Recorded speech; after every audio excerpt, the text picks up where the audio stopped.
గీత కార్మికుల గురించి మొట్టమొదటిసారిగా ఆలోచన చేసినటువంటిది తెలుగుదేశం పార్టీ అన్న నందమూరి తారక రామారావు గారు. ఆయన గీత వృత్తి చేస్తూనే ఆనాడు ఆ రోజుల్లోనే రంపచోడవరం దగ్గర పందిరి మామిడిలో 50 ఎకరాల స్థలం ఇచ్చి తాటి పరిశోధనా కేంద్రం పెట్టి భవిష్యత్తులో నీరా కావచ్చు, తాటి ఉత్పత్తులు ఏదైతే బెల్లం కావచ్చు, కలకండ కావచ్చు, ఇవన్నీ కూడా ఔషధాలు ఉన్నటువంటిది.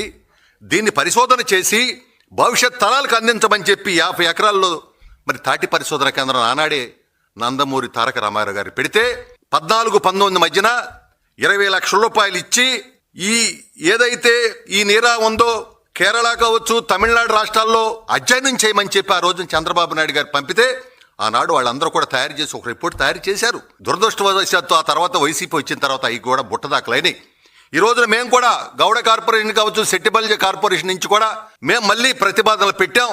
మా బీసీ మంత్రి కానివ్వండి, మా ఎక్సైజ్ శాఖ మార్చులు కానివ్వండి, మరలా ఈ యొక్క నేరాన్ని మళ్ళీ తీసుకురావాలని చెప్పి కృతనిశ్చయంతో మా అనగాని సత్యప్రసాద్ గారు కానివ్వండి దీన్ని ముందుకు తీసుకెళ్లాలని ఈ కార్యక్రమాన్ని కూడా మేము ఈ రోజున నేరా కావచ్చు, తాటి బెల్లం ఉత్పత్తులు కావచ్చు, ఇవన్నీ కూడా మేము ముందుకు తీసుకెళ్తా ఉన్నాం.